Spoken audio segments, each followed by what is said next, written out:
Almighty God, we thank you for this opportunity to gather today to conduct business of the public of Escambia County. Pray that you'll help all of us who are participating in that to do so wisely, intelligently, humbly, and always seek to do things in accordance with your will. Lord, I pray for everyone in this community of all creeds and faiths and beliefs, and I pray that we might all come together someday in a mutually understanding way. In your name we pray. Amen. I pledge allegiance to the flag of the United States of America and to the republic for which it stands, one nation, under God, indivisible, with liberty and justice for all. Thank you, Dr. Walker. Even if I did forget the words. We come now to the adoption of the agenda. You have two handouts, number 9H and 9G, if you will include those in your agenda. Does anyone else have anything else to add to the agenda? Sorry. Dr. Walker.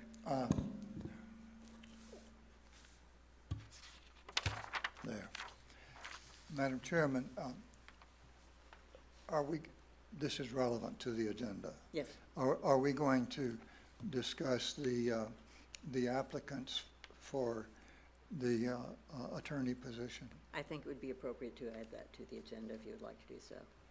Well, if it's not otherwise done, I would like to add it to the We to will the put agenda. that under new business, would you say that's new guess so, business? yeah. Okay. Anyone else? Ms. Campbell? Thank you. I'd like to add revisit, under unfinished business, revisit commercial deposits.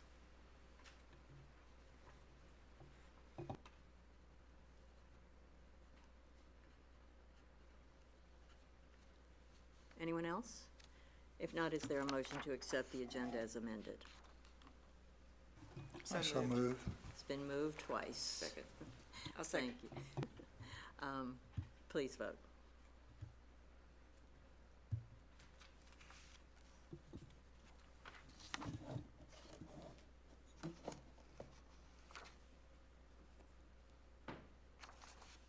And it passes 4-0. There are no public hearings. I have one form for the open forum. Mr. David Suhor of 924 East Scott Street. Mr. Suhor, you have 5 minutes to address us. Thank you. I'd first like to ask before we start if this entire meeting is intended by policy to be video recorded. That's from the call to order onward. It should be. Thank you very much.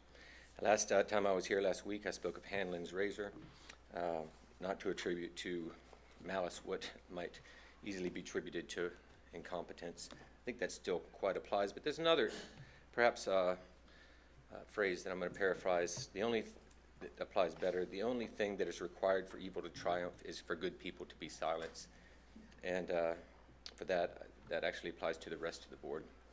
I spoke last week about your terrible invocation policy. You have no right to hold any prayers here as a non-legislative board. I think you know that, much less censoring the prayers or leading the prayers yourself. I also spoke about how, in reaction to my comments in 2015, Ms. Benson pulled a switcheroo, essentially moving the invocation to before the call to order and ordering that that part of the meeting be hidden from video, so it's no longer recorded. That's an opportunity when good people, the other members of this board, had a chance to stand up and say, that's not right, we need to be more transparent than that. None of you, as far as I can understand, did anything in that regard. I also spoke about how in September 2017, when I was just simply talking before the meeting, as any of you were doing when you offer your prayer, that your security guard, Mr. Johnson,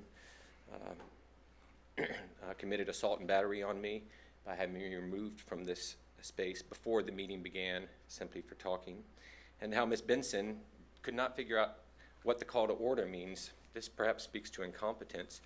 that could have easily ended if she'd simply called the meeting to order. That event repeated itself in February of 2018 when she ordered my arrest again before the meeting for simply speaking before the meeting. There was no trespass warning given before this time. In fact, I was never even asked to leave as what is required, actually not even required by law. And then I didn't get to the part of the trial. I sent you an email this week, and also sent you the same email in, I believe, August or September after my initial trial, where Ms. Benson lied, outlining how she lied, I'd say between 6 and 10 times under oath. Again, this was an opportunity for this board to correct itself, and no one on this board spoke up. Lying under oath is perjury. I don't know what you plan to do about it. Apparently nothing, but I'm here to implore that you begin to take some positive steps to correct these actions. As I said, that was immediately after trial. I sent an email to all of you outlining all of these actions, and it's pretty clear from the video that none of these statements actually happened. At that time would have been the time for Ms. Benson to recant her testimony. She did not, and that caused me a very expensive appeal, which I eventually won, in part because there was no evidence of a trespass warning. A trespass warning was actually issued after my arrest, which doesn't bode well.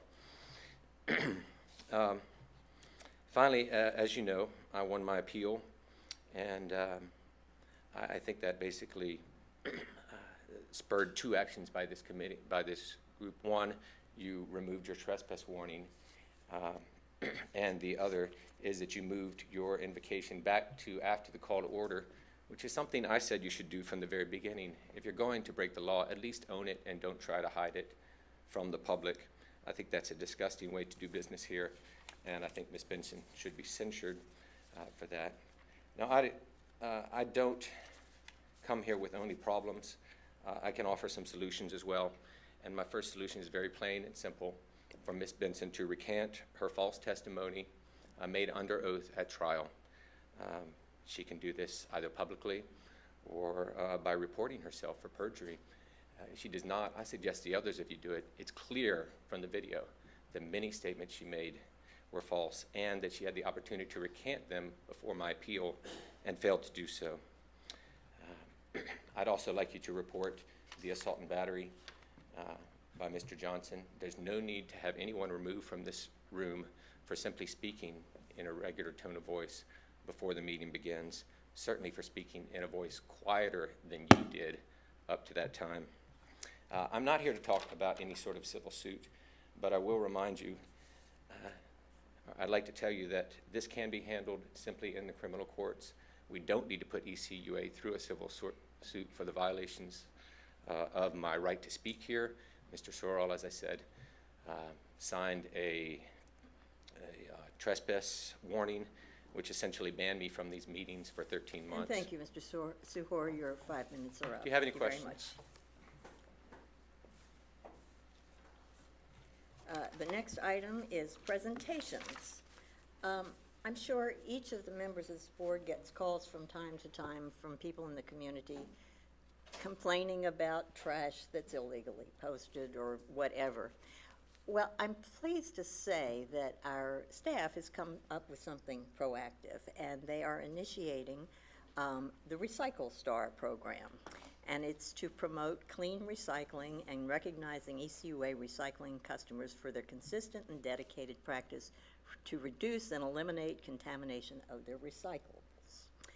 It's a problem that we have had. And our staff has conducted field observations of the contents of recycling carts and observed some people doing it right. And so rather than talking to people about doing it wrong, we're going to reward them for doing it right. It's what every parent learns. And so what we are going to do, we have a list of 12 people, and 12 of the many who have done it right. And I have here a container, one which all of us should have on our desks, right, with pencils, and on each pencil is a number corresponding to one of the people who did it right. And so we are going to select a pencil, and that person will get a form that acknowledges them for their clean recycling. They will have a yard sign to post in their yard during that time, and there may be some other perks as well. Well, I just ask that if my name's in there, my pencil be removed so that it doesn't get jammed. Anyway, Dr. Walker, will you pull out one of the pencils? And if mine's not, I'm gonna blame my husband. Right.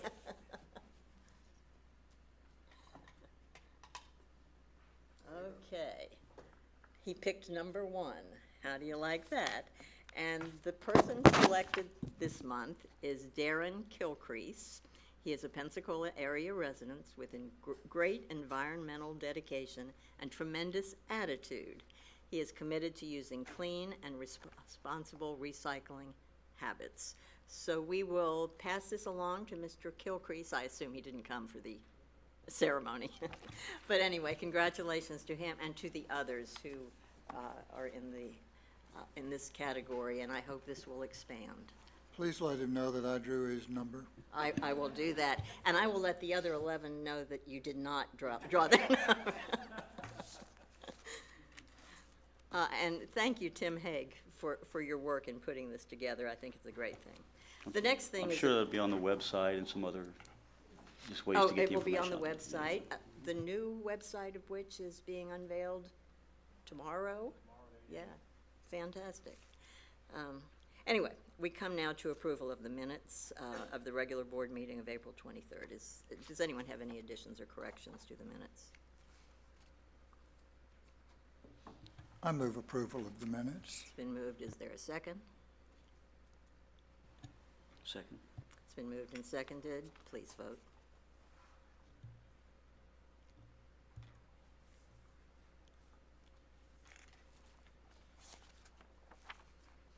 And it passes unanimously. We come now to the report of the Citizens Advisory Committee meeting. Ms. Campbell, you are recognized. Thank you. The Citizen Advisory Committee met on May 21st, 2019 at 3 p.m. All committee members were present.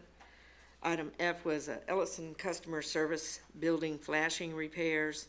The committee voted 10-0 in favor of waiving the formal bid process to the operational nature of the buildings and approve the issuance of a purchase order from Edwards Roofing, Inc. of Pensacola, Florida in the amount of $57,000.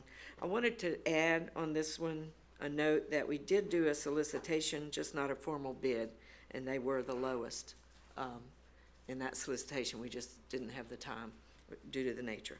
Item G was a sole source purchase of a central water reclamation facility variable frequency drive VFD upgrade. Committee voted 10-0 in favor of waiving the formal bid process due to the nature of the equipment and specific installation requirements for it, and approve the issuance of a sole source purchase order to Stewart C. Irby, Inc. in Pensacola, Florida in the amount of $177,565.79.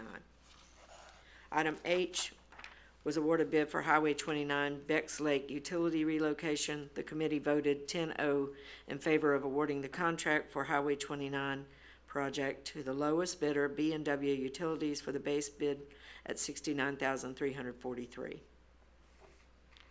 Item I was awarded a bid for the grounds maintenance of our water wells. The committee voted 10-0 in favor of awarding the 2-year contract for the annual grounds maintenance water wells to the lowest bidder, Escape Landscaping and Lawn Care of Pensacola, in the total amount of $40,200. Item J was awarded bid for the 2019 grounds maintenance for Central Water Reclamation Facility Regional Lift Stations and the Gillimard Street Storage Tank.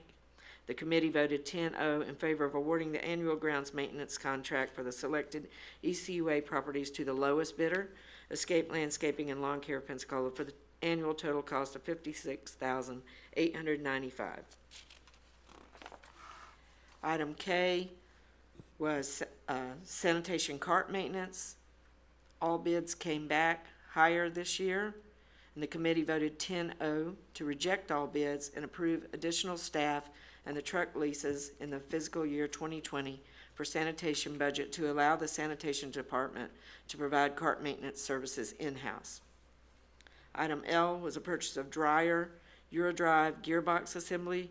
Committee voted 10-0 in favor of waiving the formal bidding requirement due to the nature of installation and requirements of this equipment and the successful operation and performance of the current Eurodrive gearbox assembly, and approve the issuance of a purchase order to Applied Industrial Technologies, Inc. for the replacement of those gearbox assemblies in the amount of $64,329.05. Item M, sanitation collection vehicle routeware system. I call it route, some called it route. The committee anxiously voted 10-0 in favor of waiving the normal purchasing process and approving a 90-day pilot program for 5 sanitation collection vehicles at the cost of $19,995 with funding from the Sanitation Department Operating Contingency Funds. Item M was approval of professional services to Pensacola Bay Water Main Evaluation. The committee voted 10-0 to approve professional services order to Jacobs to evaluate the Pensacola Bay Water Main and establish a project budget of $125,000 with funding from CIP project CR 405. Item O was a group benefits fiscal year 2020. The committee enthusiastically voted 11-0 to approve the benefits package for 2020 with the following plan components and funding from appropriate budget line items. 1 was renew with FMIT as the medical insurer. 2 was renew with Aetna as the dental plan insurer. And 3 was renew with the MetLife as vision plan insurer. 4 was renew with the WageWorks without a cost increase as flexible benefit administration. 5 was renew the Standard Insurance Company as life, long-term disability, and short-term disability insurer. And 6 was approve funding for the proposed benefits package that includes group, medical, dental, life, and long-term disability insurance. And a good job because none of those costs went up. Workers' compensation insurance and third-party administrator services, item P, for workers' compensation legacy claims. The committee voted 11-0 to accept the workers' compensation insurance third-party administrator service for workers' compensation legacy claims in the year 2020 as proposed by the low bidder, PRIA PGIT. Item Q was the fiscal year 2020 operating budget. Each director from the following departments provided a brief overview of his or her section of the 2020 operating budget, along with an update on the goals and objectives for that department. Finance was Ms. Patty Shelton. Regional Services was Mr. Brian Reed. Maintenance and Construction was Mr. Jerry Piscopo. Water Production was Mr. Tom Dawson. Water Reclamation was Mr. Randy Sears. Sanitation and the Material Recycling Facility were both done by Mr. Randy Rudd. Item T was elimination of plastic bags, trash bags. This was postponed due to the time limit for all of the operational budget items. I'd like to move items F through P for approval. Is there a second? Second. It's been moved and seconded. Any discussion? I'd just like to say it's a lot of stuff, and to the casual observer, you may think, boy, they're voting on a lot. But we have a Citizens Advisory Committee that discusses this with us, examines it in painful detail for hours and hours. So it's been gone through thoroughly. It's not something we're doing nonchalantly. Dr. Walker?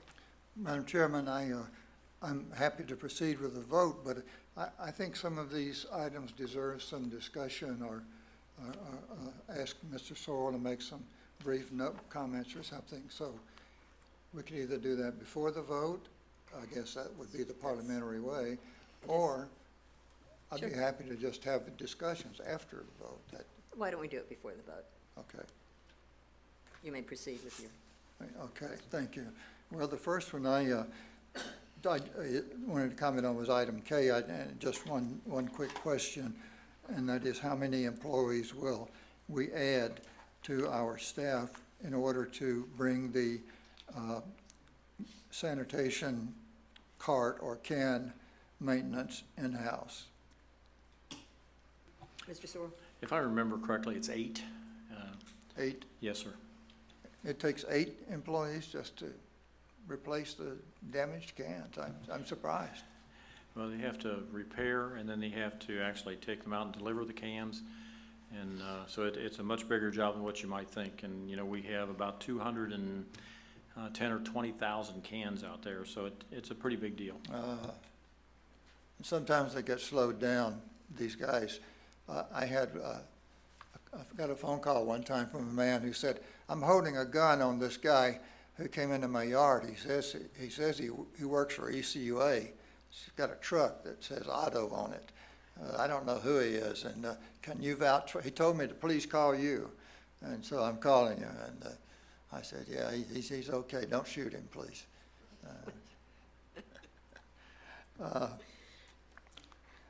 200 and something thousand cans. 220, you said? Yes, sir, I think that's the approximate amount. I mean, we'd be off a can or two, but I think that's the approximate amount. And we're going to try to get by with less employees. I think they're using 8 now, and we're going to try to use, 5 or 6 to see if we can get by and use them as substitute drivers. Is that Escambia only and Santa Rosa? I think they maintain all of the cans, and they deliver them accordingly, or we wouldn't have that many cans. So it's a big operation, to say the least. Madam Chairman, thank you, Mr. Sorrell. Madam Chairman, my next interest is in item M. I would appreciate it if we could have a brief explanation of what the routeware system project task is that's going to improve our operations of our sanitation vehicles. And I'm sorry Randy is not here, Mr. Rudd is not here to explain it because he's very invested in what this will do. Mr. Sorrell, if you will. Mr. Sorrell's invested in everything, so he can do it. I get involved in some things. The routeware system, or routeware system, it's a software package that we've been looking at. We've looked at several others, and none of them have done what we wanted them to do. Essentially, when we have drivers and we send them out, each driver is responsible for about 1,000 homes, and they have to know what streets they go on, and they have to do everything from the right side. They drive from the right side. They have to pick up from the right side. So it's not possible for them to do anything from the left side of the truck. So what we have to do is we have to train the drivers on where the homes are at and how they're to be picked up and how they're traversed from one intersection to another on the right side. So we have tried to use software in the past to help us out. When we have new drivers, they come in, immediately they're supposed to know where to pick up 1,000 homes in one day. And that's a difficult job. So this routeware is supposed to come in and be able to tell us exactly where they have to pick up, and it'll route them accordingly. It should save us, if it works, it should save us a considerable amount of money, and it save us a lot of complaints. I know the board gets calls from time to time about cans being missed, and a lot of times because of new drivers. I mean, they just don't know, and you can't really expect them to know. We can train a driver to operate the truck in 2 weeks, but we can't train a driver to know the routes in less than, maybe 6 weeks or so. So it's a labor-intensive job. So this routeware, we're going to try it. This is a trial basis only, and I think he's going to use, if I remember correctly, it was like 7 routes is what we're going to try, and we'll see how this works. And if it works real well, then we'll have to buy a minimum of 20, and I think Randy's recommended 35 units on our trucks. And it'll be used primarily in Escambia County for our services here. And we'll know more. I think it's a 90-day trial, if I remember correctly, and we'll just see how it works.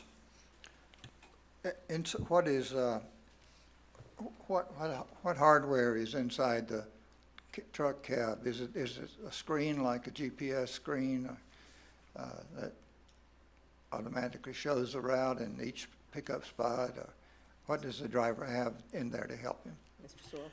Well, you're taxing my knowledge now because I haven't seen this, but what I think is going to happen, I think it'll have a screen, and I think it'll have a verbal broadcast, and it'll tell each driver, very similar to what a nav system does, and to basically tell the driver where he has to turn, where he has to pick up, and so on. Moreover, it does some other things too. If a can's not out when it's supposed to be, as you know, we go pick up sometimes early in the morning, and then people will call later and say we missed their can. Well, their can wasn't out. This will take a photograph that the can is missing. Moreover, it'll take photographs of cans that are say our recycling cans that are full of construction and demolition materials when they're not supposed to. It'll take photographs of that. So the driver will have the ability to photograph these problem areas, and that will automatically be sent into our customer service area, if it works. And what it'll do is when somebody calls in and complains to customer service, they'll have a video right in front of them telling them exactly what the problem was. So potentially it's a great system, but again, we're going to try it. We'll see how it works 90 days, and we're very hopeful, but nothing has worked yet. Madam Chairman, I'd move then to item O, group benefits. Now, I am not the sharpest pencil in this board on things like group benefits and item P, workers' compensation. Perhaps some of the rest of you could comment or ask Mr. Sorrell for comments, because I think there some great things have been done here by staff this month, in the last few months, to bring us to these items, and I'd just like to hear a little more about them, and like people in the audience to hear more about them. I have my light on too. Okay, Ms. Campbell? Well, first off, I think on item M, I put a note here to say the committee anxiously voted on that. And when Mr. Rudd described it, it was more like an iPad. He said it was going to be like an iPad inside their cabs, so to keep all that information on. So, and then item O and P, I would appreciate Mr. Sorrell speaking up on how the staff got to the point where they did to get us no increase in the fiscal year 2020 for group benefits. Mr. Sorrell, you're recognized. Well, you guys are making me talk a lot today. I give all the credit to the staff for what they've done here with the group benefits and some of the insurance things. Cindy Sutherland, who's retired now, led that group, and now Kim Scruggs is leading that group. If you remember back a number of years ago, we had a lady here called Lydia, and nobody thought we'd ever replace Lydia. Well, guess what? Kim has done that and actually surpassed what we ever expected, and she's very knowledgeable. What we do here is we look at our actuarial experience, and we try to control that or reduce that on an annual basis. We have meetings. She'll actually go out and obtain the information, and we'll have meetings, and we'll try to flex our programs so that they provide the services that our employees need, but they actually minimize our costs or our actuarial experience. For example, I know, 5 years ago, I'll say, everybody was going to the emergency room. Every time the wind would blow or somebody would get sick, they go to the emergency room. We adjusted those rates within that contract, where now what they do, they go to these corner, what they call dock-in-the-boxes. They're much cheaper, and they get almost the same level of service without having to go to the emergency room. That has made a huge difference, and there's been several other things here. We've also modified the plans that we have. We only have 2 plans now. One is a preferred provider, and the other one is a health savings account. And we make them available to the employees on whatever suits their family. We looked at using maybe just a single plan, but one plan doesn't suit all the employees. So this gives them the ability to pick a plan that works for their family. We also adjusted the amount of money that the ECUA contributes on a monthly basis. We've looked at that and looked at that, and we've adjusted that almost every year to the point now to where, with what they have done, they meaning the HR staff, and I was part of some of the conversations, but they do all the work and deserve all the credit. But basically, we have adjusted the plan such that our actuarial experience has dropped. It's actually below what anybody expected. So therefore, we got a rate reduction this year, and it's primarily because of the adjustments that we have made to get our actuarial experience down. And you need to pat the HR staff on the back for what they've done. Thank you. Ms. Campbell, did you? Oh, no. Okay, all right. Dr. Walker? Madam Chairman, I would just like to say that I think these are exceptional accomplishments. Item O in particular represent exceptional accomplishments by staff, and some people think that government never gets cheaper. Government never tries to save money and cut cost.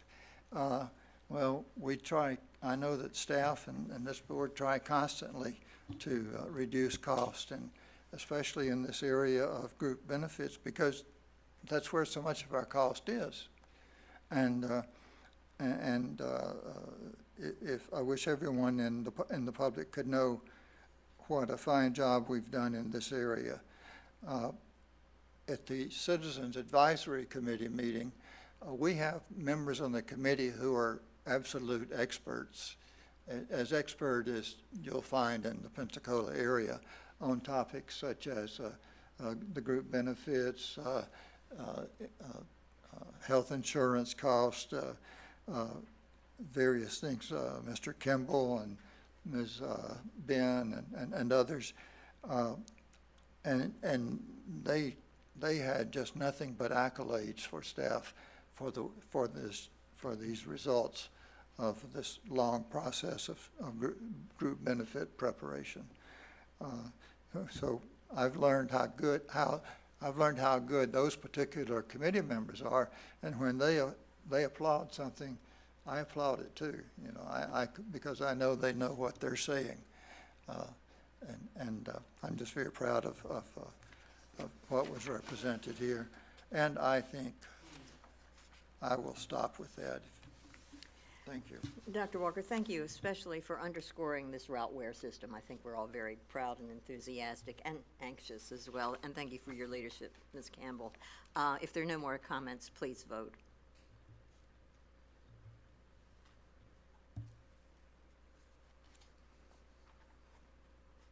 And it passes 4-0. Does that conclude your report? Yes, ma'am, that concludes my report. Thank you so much. We come now to item 9A, award of bid cleaning and television inspection of sanitary sewers, annual unit price contract. You have the staff recommendation that we award this contract to Gulf Coast Underground LLC, Theodore, Alabama, the low bidder. Is there a motion? Move the staff recommendation. It's been moved I second and it. seconded. Any discussion on this item? If not, please vote.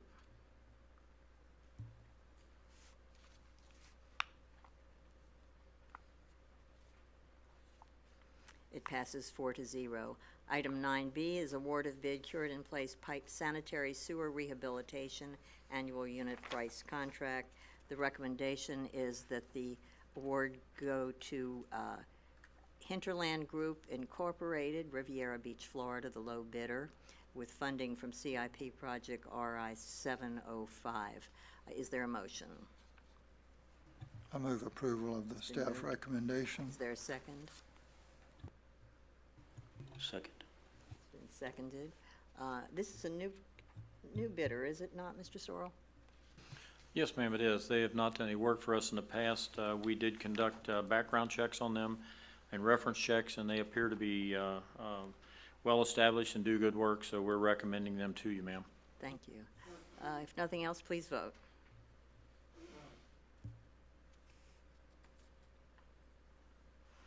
And it passes 4-0. Item 9C, renewal of annual unit price contract for sanitary sewer lateral lining and excavated repair. The recommendation is we approve an optional one-year contract extension as per the recommendation. Is there a motion? Ms. Campbell. I move staff recommendation. It's been moved. Is there a second? Second. It's been moved and seconded. Any discussion? If not, please vote.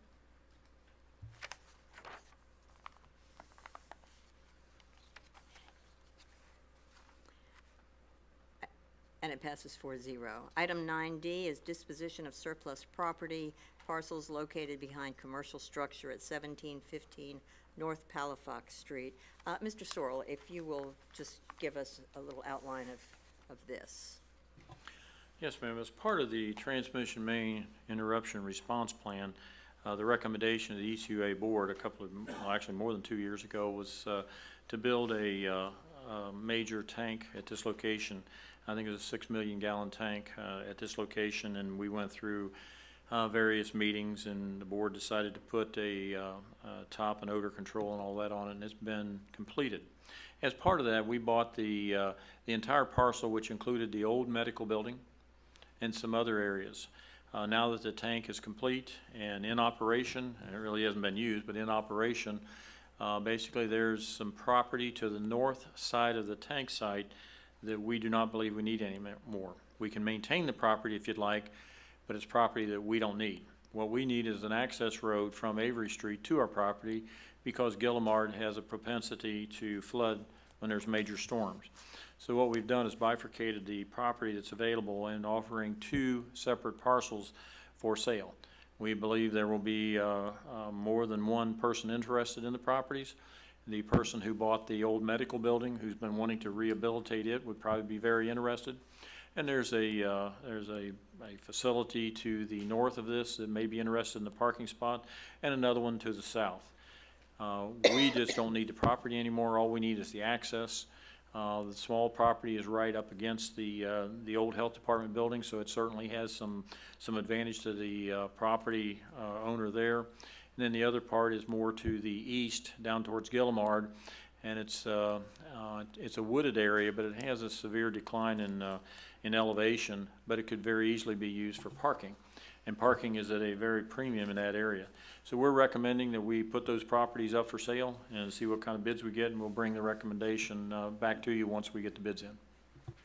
Thank you, Mr. Sorrell. Ms. Campbell, you're recognized. Let's get this on the, Yeah, you're going to make, I got some questions, but I'll Sure. go with staff recommendations. okay. Second. It's been moved and second. You're recognized, Ms. Campbell. So, am I right that we're kind of keeping an access easement down the middle of those 2?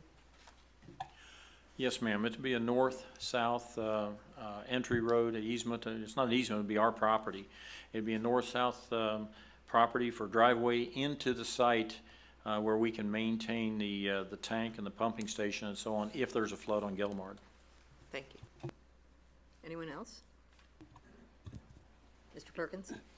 Excuse me, I just want to make sure that we adequately notice that and put it up for sale, and make sure that there's, plenty of notification and advertising or whatever, because it's, in the past, that area has been really, really downtrodden, and there were a lot of vagrants and stuff, but, since we've done our project, that area has dramatically improved, with the selling of the building in the front and with the manicuring of everything and the fencing and all, and so it's a much more attractive piece of property than it used to be. And so I don't want us to place the old value on it. I want us to make sure that everybody has a chance at it. It's almost an acre. It's very close to downtown.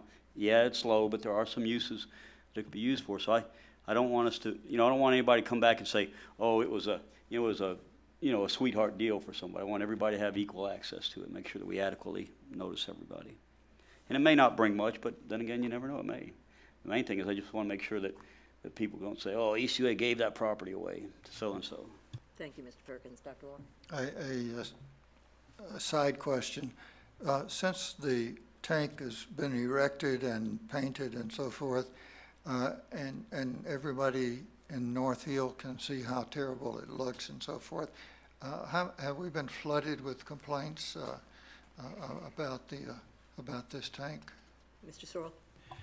No, sir. To the best of my knowledge, we have not received one single complaint. Actually, I've had several people tell me that it actually looks pretty nice. It actually looks better than what it did prior. But no, we have not received any complaints, sir. Ms. Campbell? So are we getting an appraisal done? Mr. Sorrell? Well, that was not the plan. I mean, I'll talk to legal counsel and see what's required, but I'm not sure the value of the property will support having any kind of an appraisal or anything like that, but we'll sort that out if the board decides to let us sell the property. Okay. Yeah, I think pretty much nowadays, realtors can get comps on it, for 3 or 4 pieces and come up with a good price without spending all that money for appraisal.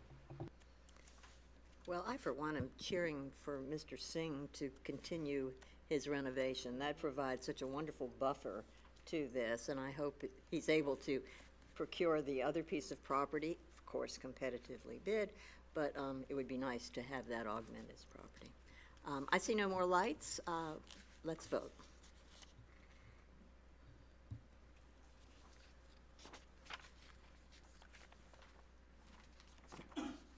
And it passes 4-0. Did the motion include the corresponding resolution? We have to do that separately. Okay.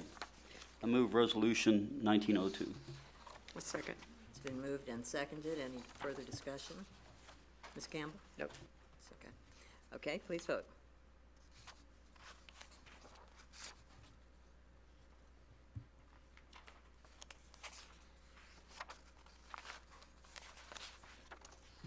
Ma'am, I think there's also Resolution 1903 for the second parcel that you act upon. Okay, since we voted on this one, I'll move Resolution 1903. And I'll second. it's been moved and seconded. Please vote.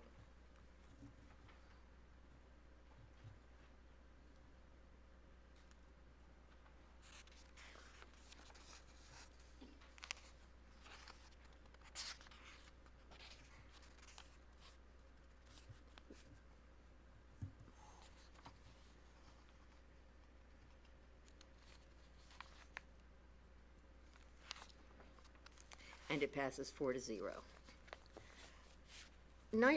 Item 9E is repeal of approval of interlocal agreement with Escambia County. And Mr. Sorrell, I'd like for you to walk us through this, please. Yes, ma'am. This one's very complicated, and it's not one I recommend to you with a great amount of pleasure. We'd rather resolve this with the county if we possibly can. However, we've not been able to do so. This has been in litigation for years and years and years, and we've not been able to really pursue any means to get anything done other than litigation. Just recently, we thought we had the issue resolved. We had the county staff that was understanding and supportive. We had the county attorney's office, I believe, that was understanding and supportive, and we thought we had an arrangement made, and then it sort of fell through. This is all about a transfer station. We need a transfer station for collection and transportation to the landfill. The county was concerned that this would be for disposal. It has absolutely nothing to do with disposal. All this is taking 3 little collection trucks and putting the material into one big truck and sending it to landfill. It's the same amount of material. It's just one truck going to landfill instead of 3. Our advantage for this is that our collection vehicles now have to go to the Beulah area. Well, that's a real problem because you can't hardly get through. Moreover, when you get to the landfill, they have to wait, and they can't get their routes done because they have to wait in line and because they can't get through the traffic, so it's created a problem for us. Moreover, we've had 2 trucks turn over at the landfill recently, collection vehicles, and that takes them out of service. So what we want to do is we want to build a transfer station and take our little trucks and take the material and put into one big semi-trailer and then send it to the landfill. And if it doesn't get there in time, or if it takes a little while to wait to get through the line, that's okay. We just have to get our collection vehicles back on the street, and we'd like to have them not damaged at the landfill because they're between $300,000 and $400,000 each. And when one's taken out of service, we have a very difficult time finding another vehicle to replace it. So we'd like to do something with this. We need this strictly for the collection process. It doesn't have anything to do with disposal. From an operational standpoint, this doesn't make sense why the county has objected, but I know politics come into play a lot of times. So I think that's giving you a good explanation. Simply, we need a transfer station. We need it for collection in order to reduce the amount of damage that's being done to our trucks and also to make our routes more efficient so we can get them done instead of having to wait in line to transfer at the landfill. Dr. Walker, thank you, Mr. Sorrell. A question for Mr. Sorrell. Why is it that our trucks turn over at the landfill? Mr. Sorrell? You'll hear different stories why. We believe that the county landfill has unstable surface. They collect a lot of different materials, some of which are very soft and very unstable. And when they back our trucks into the landfill face, sometimes they get on soft areas and they just turn over. That's the problem the county has. It's their responsibility. There are other things that they say happen, and it's always an argument on whose fault it is. And we would just soon not have to deal with that, and we'd rather send a transport trailer there just to back it in instead of one of our collection vehicles. But basically, it's because of the soft material at the landfill site. When the heavy trucks back up there, they sink. One side may sink more than the other. Say if they get on polyfoam or drywall or something like that, it'll crush, and the truck tips over. Madam Chairman, I would like to add that I've heard of local governmental bodies in which an item like approval of an intergovernmental agreement could be held up indefinitely, even by the objections of a single member of an elected board. I'm happy to say that I've never known that to happen at ECUA. We don't operate that way. And I might wish that I could hold something up sometimes, but by myself, but it just doesn't happen. We need a motion on this. Is anyone prepared to make a motion?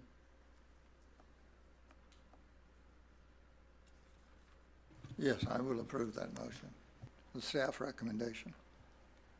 Okay, we have a motion. Is there a second?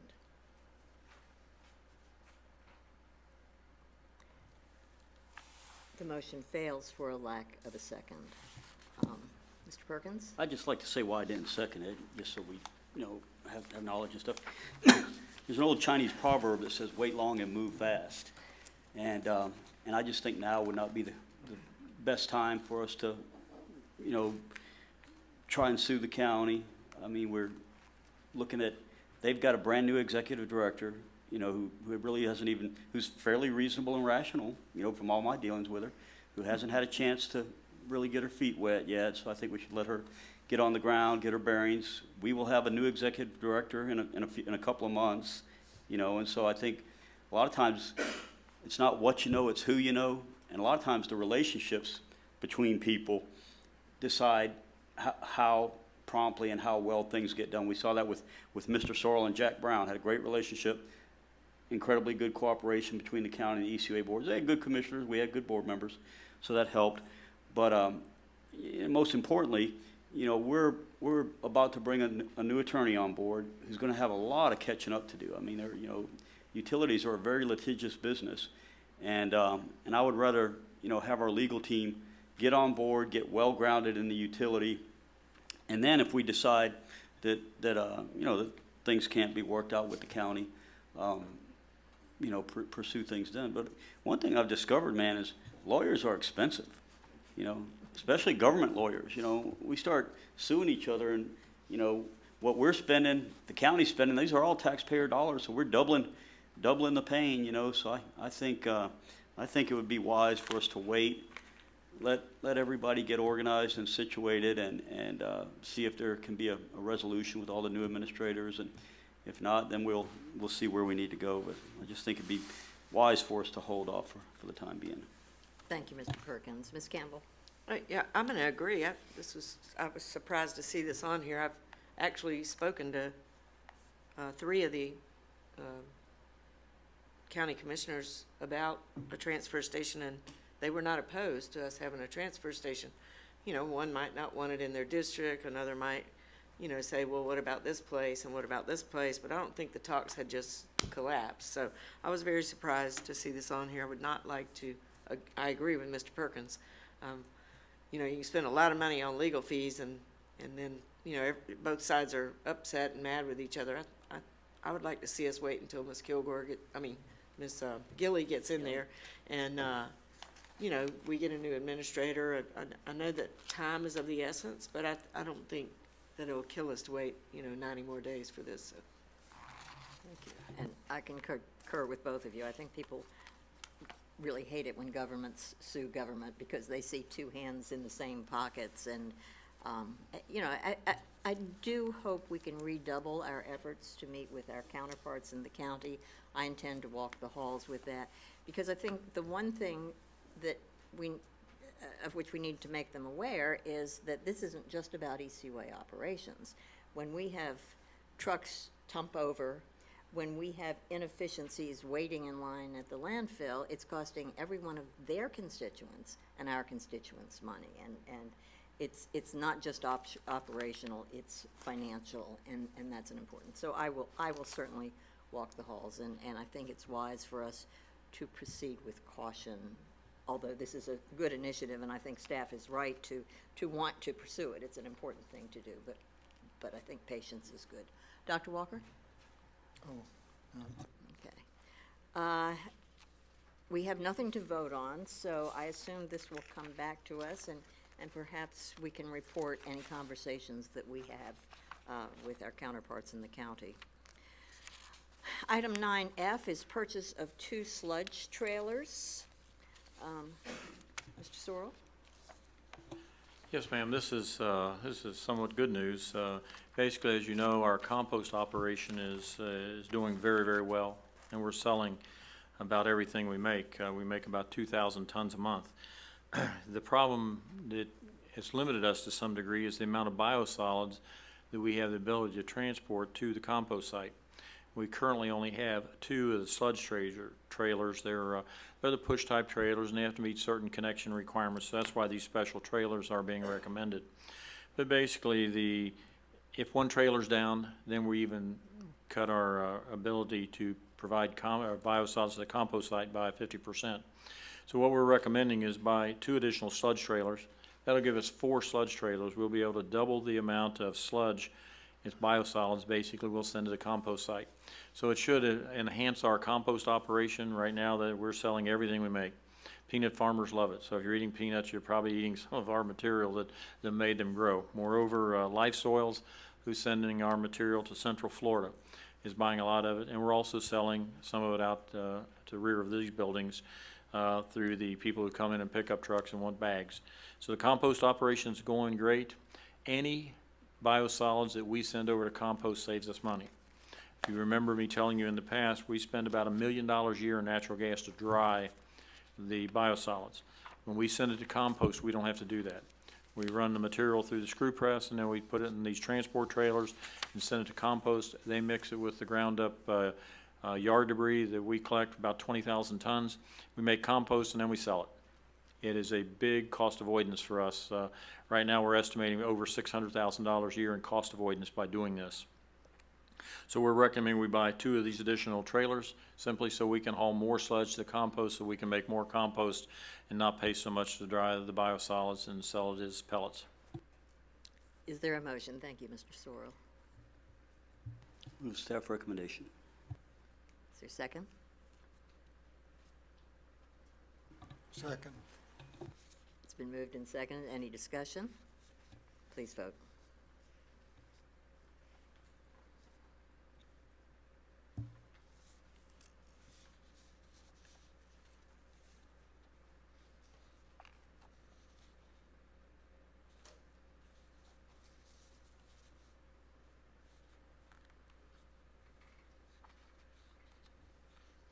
Everybody vote?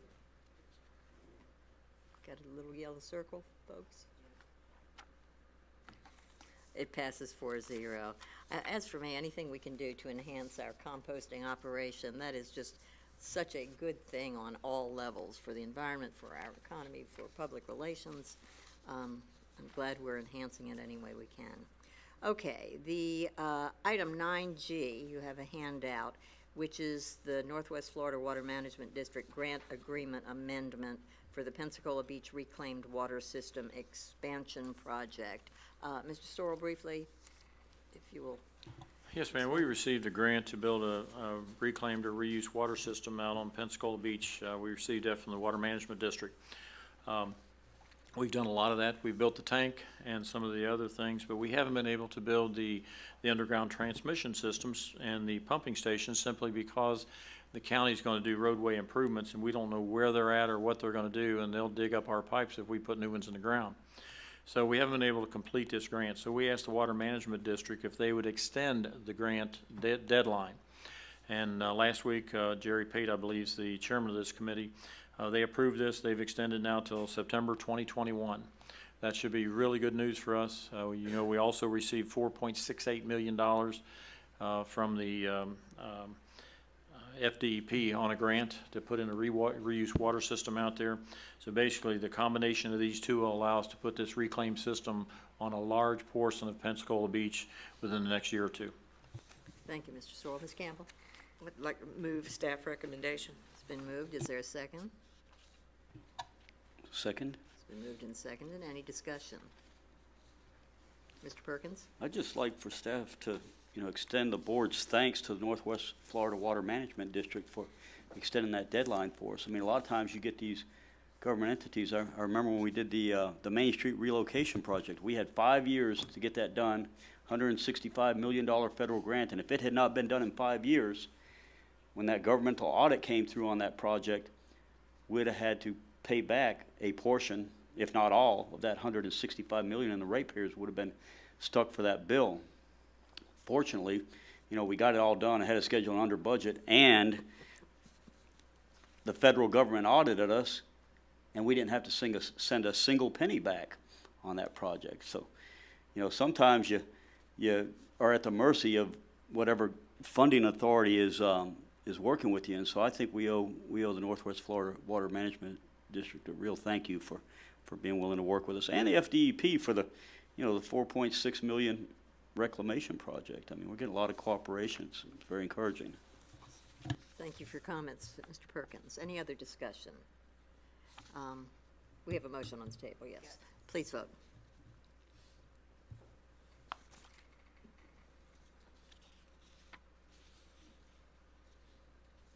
Passes 4-0.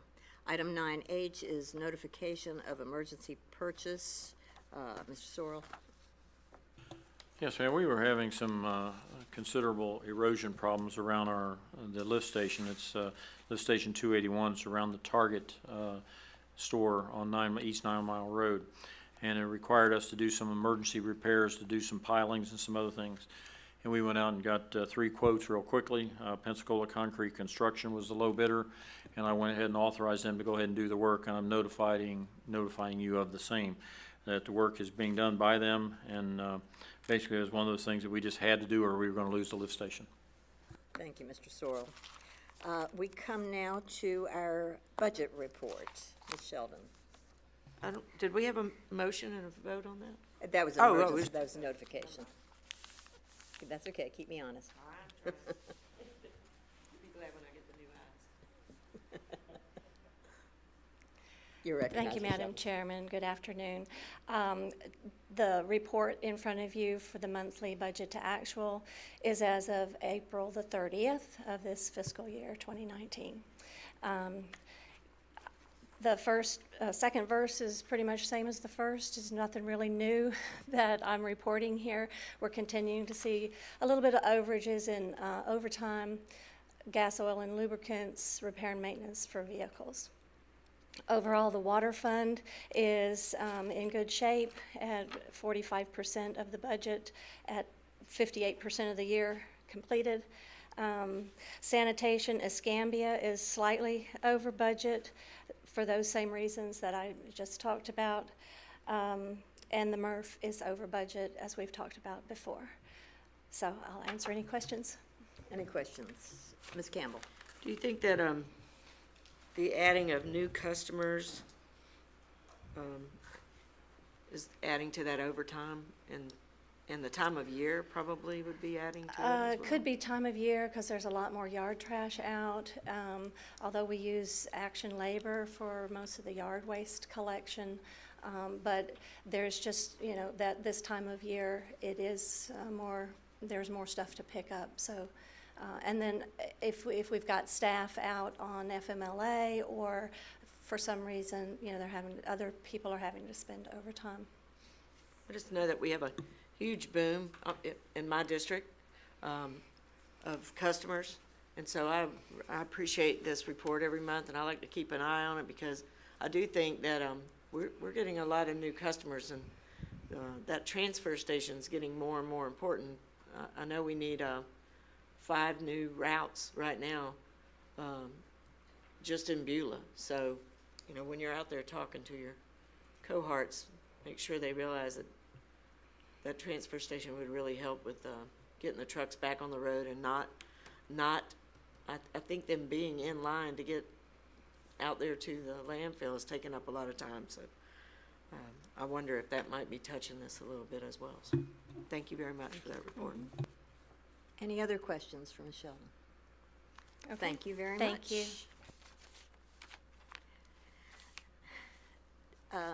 Mr. Sorrell, Executive Director's report. Yes, ma'am, just a few things. The materials recycling facility, we're trying to figure out a way to dispose of the mixed paper. We have an abundance of that, and I've told you about it several times. We're still looking at projects to either to incinerate or to shred. The incinerate would be good because it creates a charcoal product we can use for nitrogen removal, and our leachate system, but it also allows us a product that we can use for the compost. So we're looking at that, but it's pretty expensive, so we're going to take a look at that a little harder. We can also shred the material, and we can mix it into compost. The problem is it just blows all over the place when you shred it. So it's just, so I don't know which one is going to work.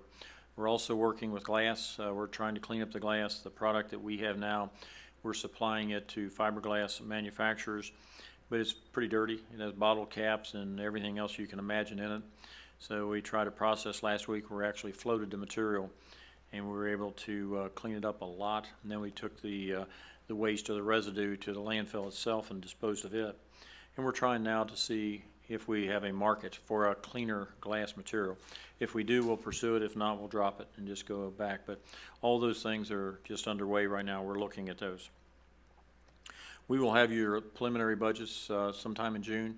The way it looks, right, we haven't had the revenue projections up to now because we weren't far enough into the year, but we should have those done before long, and we should have the revenue projections, and we should have the proposed budgets to you. What you've been seeing up to now is just preliminary information, and we really have to see what the revenue projections are before we can finalize the budget. Patty and her staff's doing a lot of work on that. You already stole my thunder a little bit. You already told them the website is going to go live tomorrow morning at 8 a.m. So it's a new website. We've sent that to you and let you look at it. So we think that's going to go into effect tomorrow. It may take a day or so to really get it up and running the way it's supposed to be, but you know, I've got faith in John. He'll get it going. So I think we're good there. The Sears, BJ's wholesale warehouse site, where they tore down the old Sears building. You know, we've had problems with the construction of a gas pumping system there as part of that facility. They wanted to put it on an area that's in our wellhead protection zone. So it was rejected. They have moved it now, and they moved it out of the 7-year zone. They've moved it to the 20-year zone, and they've promised to put in the triple wall protection, basically dual line tanks and then a accumulation tank underneath it. So with the 3-wall, triple wall protection, that and being in the 20-year zone, we're comfortable with it. So I think that's going to get approved now at the county and go ahead. And the last thing I have is the lobbyist that you hired wants to meet with each of you, and they're scheduled to be in here on June 18th. So far, I've only had 2 people let me know when they'd be available. So I need to know what time you will be available so I can schedule them in. That is the same day as the Citizens Advisory Committee. And, you know, normally I meet with the chairman of the committee an hour in advance. So if you would give me some times that you're available, either before or after that, I'll go ahead and make the arrangements and let you know what the schedule is. And that's the end of my report, ma'am. Thank you, Mr. Sorrell. Does anyone have any questions for Mr. Sorrell or regarding his report? Okay, we come now to the attorney's report. No report. That was quick. I Wasn't like his style. Okay. Yeah. We come to unfinished business. Ms. Campbell, commercial deposits. So Ms. Benson brought this up many months ago of refunding deposits on water for commercial customers after a show of goodwill for a couple of years. And at the time, you know, I was like, well, you know, we can do a letter of credit, and I've done a letter of credit before, so, but I didn't realize that actually ties up their money.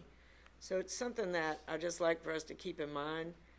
Gulf Power refunds all deposits. I didn't even know they did that, and they reached out to me and said, you know, you're a good paying customer. We're going to give you your deposit back. So they gave me my deposit back. And I know they do the same thing with commercials. So just wanted us to think about that too.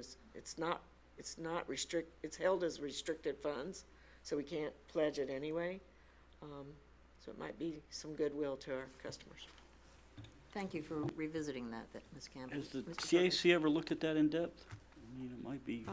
I don't think so. I think we brought it up once before, but we didn't really delve into it. And, you know, when it was brought up, I didn't have any information, but you know me, I'm a researcher, so I went away and did some research on it and talked to some people about it. And, you know, I just think it might be some goodwill. So if somebody would like to bring it up at CAC, I think that'd be a good thing.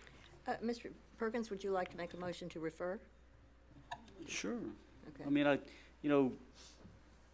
just because we've done something a certain way forever doesn't mean it's the right way, so it'd be worth looking at. I mean, there may be good legitimate reasons why we do it, but it may not be. So I think it'd be worth looking at.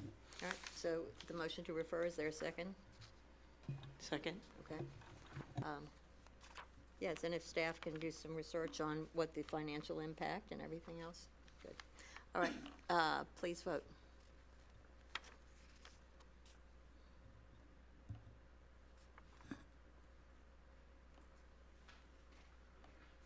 And it passes 4-0. Thank you for bringing that up again, Ms. Campbell.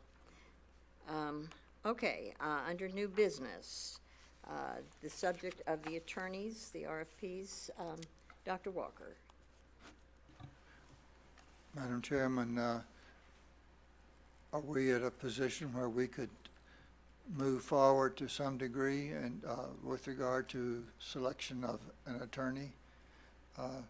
I've looked through the 6 applications that we have. I could at least vote to eliminate some and keep some, though I don't know if I don't have a number 1 preference at the time. So I'll just say that and open Okay. the floor.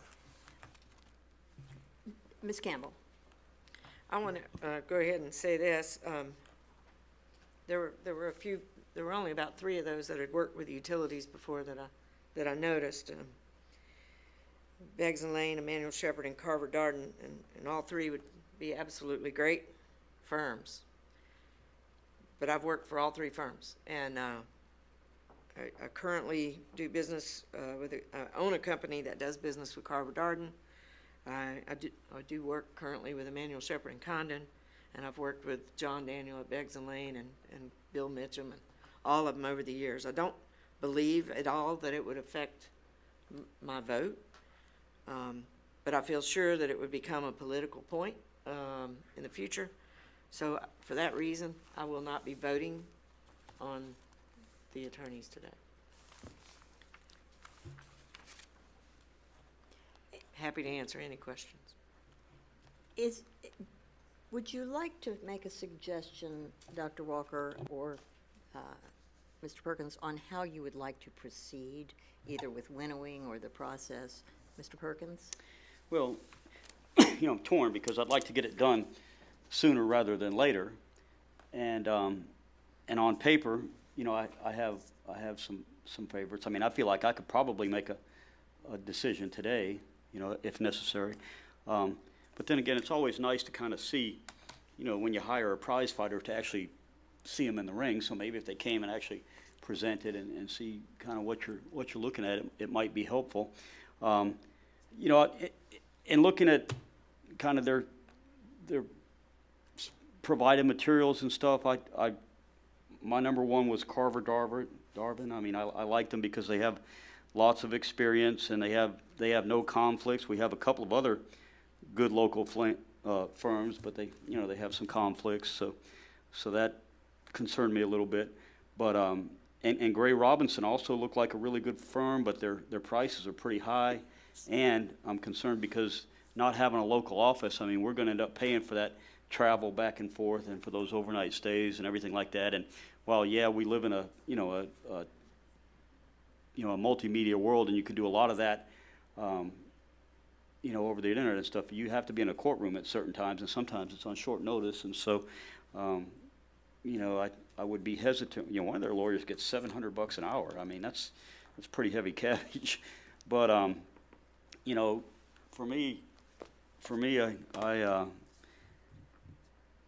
I could go with either going with Carver Darden, I'm comfortable with, or having Carver Darden, Beggs and Lane, and Emmanuel Shepherd have somebody come and speak to us and actually see who would be their face of the ECUA and going from there. And so I understand that Ms. Campbell's not going to vote, but if the other 2 are ready to vote and get an attorney, we can, or if y'all want to have them come in and see who's actually going to be in front of the judge and see how they present, we can do that as well. But we do have cases pending, and, I would like to have a permanent attorney before too long. And I see your light's on, Ms. Campbell. Let me just say, I think it's worthwhile to have them come. I think I read through them as everyone did, and I think some of the proposals don't necessarily reflect what we would get, and I think there'd be an advantage for us to kick the tires a little bit. We might want to eliminate some. For example, I share your concern about the price of Gray Robinson. I mean, it was an amazing proposal, but, Dean Cannon is the head of that firm, and, his rates are just a little sweet for the rest of us. So we might want to consider that. Ms. Campbell, your light was on, did you? No. Okay. I can't make a motion, but if, Dr. Walker? I guess it's my turn next. We can go round robin until we get somewhere. I'm prepared to say that there are 3 firms that I would like to consider and 3 firms that I would like to eliminate. We do need to see people in person. And if we might eliminate some application that we would regret if we learned who the person was. The firm is not as important as the person, in my opinion, as the individual who will serve us. And I think a lot of what was shown in some of these applications was not really so germane. Well, I don't think we need a 35 lawyer firm to conduct our legal business. Basically, we've gotten by with, for the last many number of years, with basically a one-person operation. As far as attorneys go, he had a partner or 2, but they did very little of the work. Basically, one man did it. So, at any rate, I'd be happy to share which 3 I am interested in seeing, and if we found some agreement, then we might be able to eliminate some and move ahead. So I would suggest that we just each write down the 3 firms that, 3 or more, pardon me, 3 or more firms, however many firms, that we would like to see appear before us. And put them on paper and let somebody count them up and see if anybody gets left out.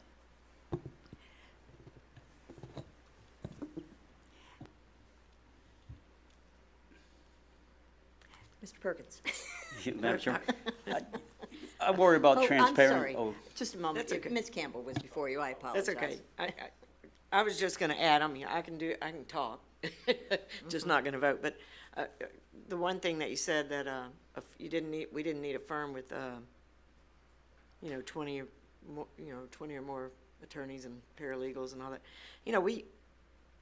When we used our last firm, we had to go outside of that firm to hire other firms to do special things. So that wouldn't turn me off if I were voting that they had a lot of lawyers. It would just mean that they had people that they could go to for each of those things, for help with, information on workers' comp or easements or construction or whatever, and you wouldn't have to go outside, and it would probably end up being cheaper in my mind. So. Well, I've read through all of these. I think every firm that has sent in a proposal could do the job and could do it well. Without hearing from them, I don't want to eliminate any, except perhaps Gray Robinson, because we know we're not going to pay that much. I mean, I'm thrilled that they sent in a proposal, but I would hate for them to send someone over from South Florida or Tallahassee when we know we're not going to pay that. you know, obviously I will bow to the others, but I'd like to hear from all of them, because, you know, we've had the same person for how many years? We developed a good working relationship. We ought to hear from these people as to what they think. I mean, these are boilerplate in many ways. I want to look them in the eyes, hear how they're going to work with us, whether they're going to return our calls on Saturday morning, or, you know, how it's going to work. And I don't think that this reflects the kinds of questions that I would have. So I would strongly urge you to consider all the firms. And also, there's nothing to prevent you from calling them and saying, talk to me, you know, because we're going to be dealing with them one-on-one. There's no reason why you can't do that. Mr. Perkins? Well, I'm sympathetic to that, but I also, you know, I don't want to waste firms' time. And you know, my thoughts is that a couple of the firms, while they seem like good firms, you know, have no utility company experience at all, no experience in utilities litigation. And for me, that's a problem. I mean, I want somebody that's been around the block, not just once, but a few times, you know, and has some experience there. And so I hate to drag these other firms in here or have them come when I really, you know, don't think I'd go with them. You know what I'm saying? So I don't know. I was prepared to offer a motion that we invite Beggs and Lane, Carver, Darden, and Emmanuel Shepherd and Condon to come make presentations and decide, you know, who would choose. But you know, in deferring to the chairman's comments, I think I'll hold off on that. But I think those are the three that I'd like to look at. I mean, they all, you know, have good reputations. They all have competent, sufficient staff and resources. A lot of times when you get in these cases, you have to have resources up front, and they all have utility experience. So I can, you know, go another route if y'all want, but for me, it'd be a hard lift for the other two, you know, to convince me, and I kind of hate to have them invest a lot of time and effort knowing that that's the case. And then Gray Robinson, I mean, it'd be, you know, it'd be great, you know, but the thing is, I mean, we get excoriated for spending the amount of money on legal fees that we'd be spending with them. So I think they're just out of our price range. Dr. Walker? Madam Chairman, I wish to move that we eliminate Gray Robinson from consideration. Is there a second? Well, I'll second it, but you know, and also that we invite the others. I mean, I don't want us to languish on this. I want them to, even if we have to have a special meeting or something. I mean, I want us to get moving on it, you know, and to get it done. Okay. Madam Chairman, I made that motion without thinking that it would be the last motion that was made, or whatever. It's just Sure. at least eliminating that Sure. one. Okay, Second. okay. Please vote.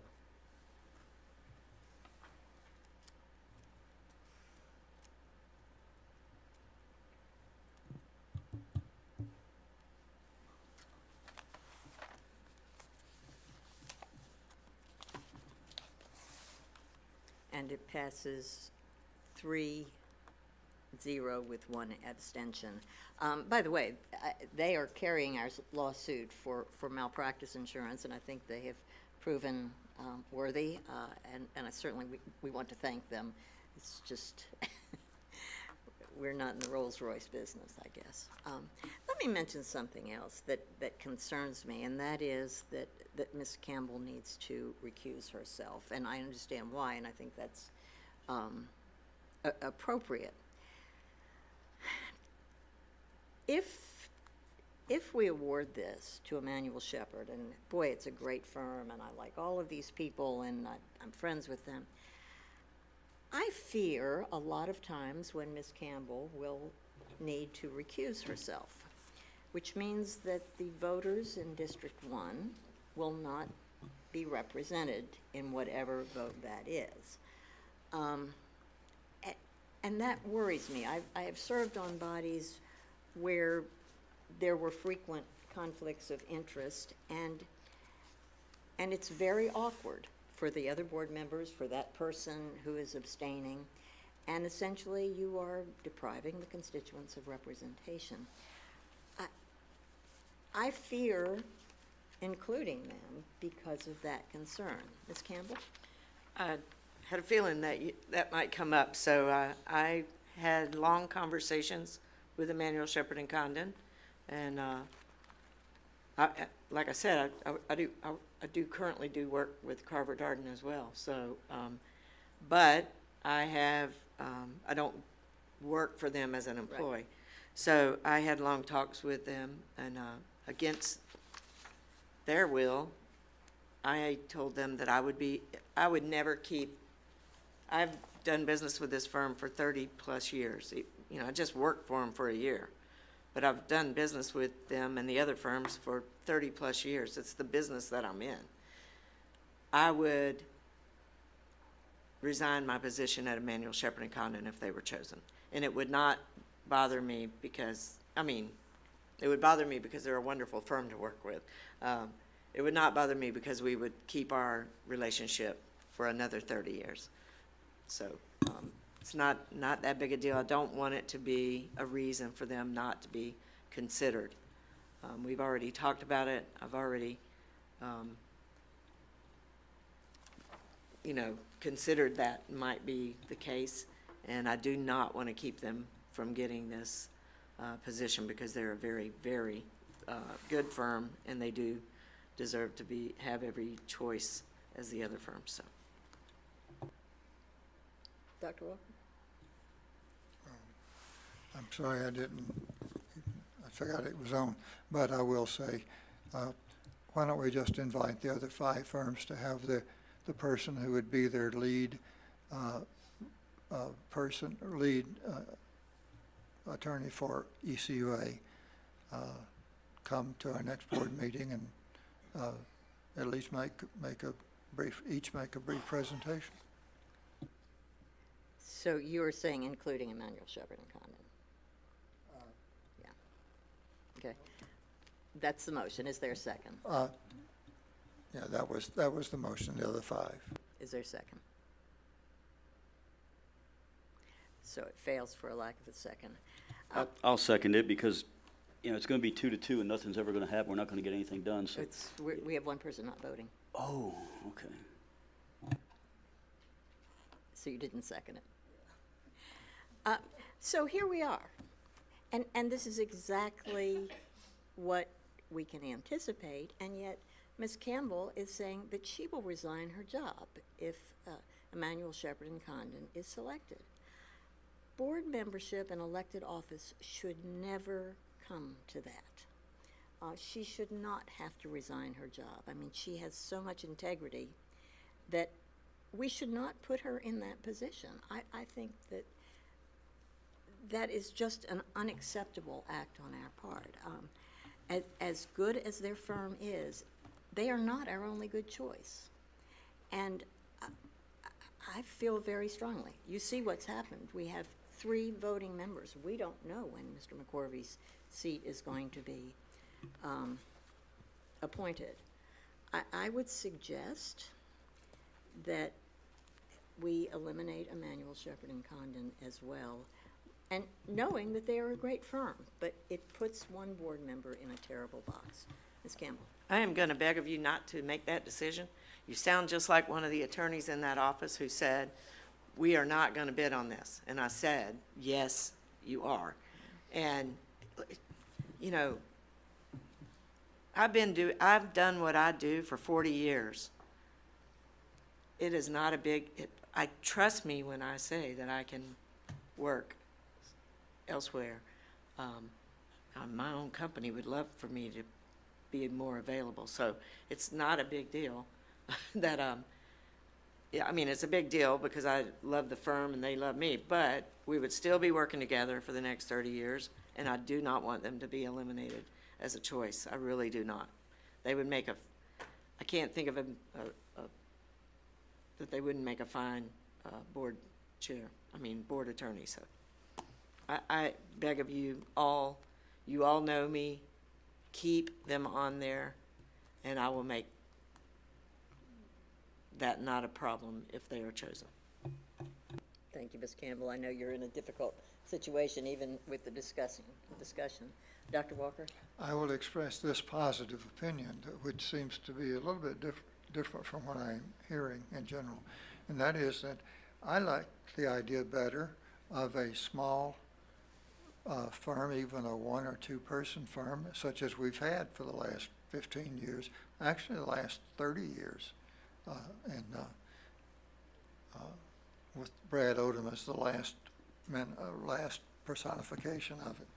So I personally am somewhat attracted to the 2 firms that nobody has mentioned my name yet, but Gutman and Mr. Beasley. Just letting y'all know that, though I'm open to a bigger firm also. I think, but in effect, we've had sort of a boutique firm for 3 decades, and it's worked out. It's worked well. Of course, it depends on the quality of the individual. But if that individual is a sharp attorney, then that's really all we need. Thank you, Dr. Walker. Mr. Perkins?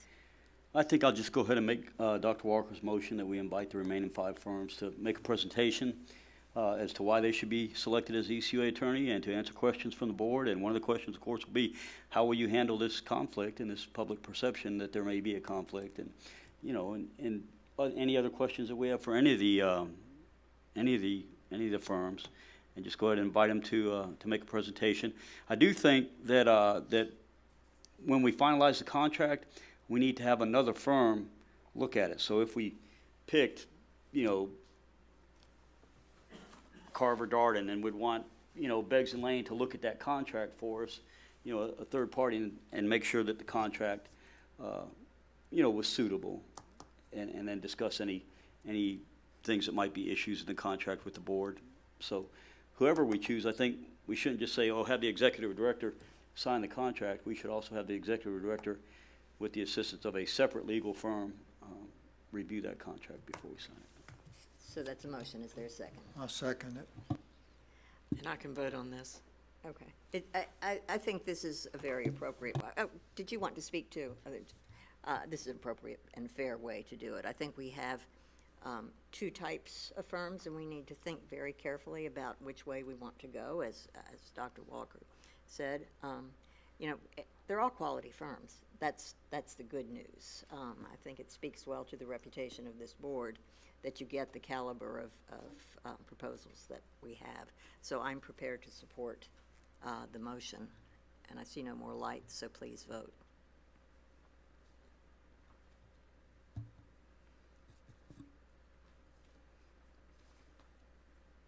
And it passes 4-0. I also want to thank the firm of Beggs and Lane for the work that they have done to jump in to something like this and to hit the ground running. I've certainly enjoyed my work with them.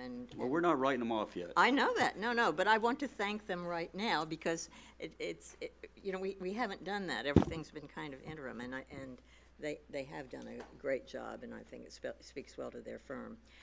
All right, so we are going to have 5 firms come before us. Do you think a total of 10 minutes per firm is appropriate? 5 minutes presentation, 5 minutes question? Does that seem like, because we ought to give them some sort of guideline on what to prepare. I will ask Mr. Van Sickle, does that sound like a reasonable amount of time for a firm? Well, I think it's wise to give attorneys a time limit, because we'll spend as much time as we Right, need. right. I'm not sure if 5 minutes speaking time is enough. I might suggest 10. Okay. I'm fine with that. It's a big decision, so. Is that agreeable to everyone here, 10 minutes? Mr. Perkins? And we can ask as many questions as we want. Okay. I just was worried about you. We said 5 minutes for questions. I was But like, that was just sort of Dr. my Walker broad- could ask a yeah. question. 10-minute presentation, and then we'll handle the questions. Okay, perfect. Mr. Van Sickle, your light is on. Okay. Did you have something to add? No, ma'am, Okay. thank you. Okay. Okay, good work.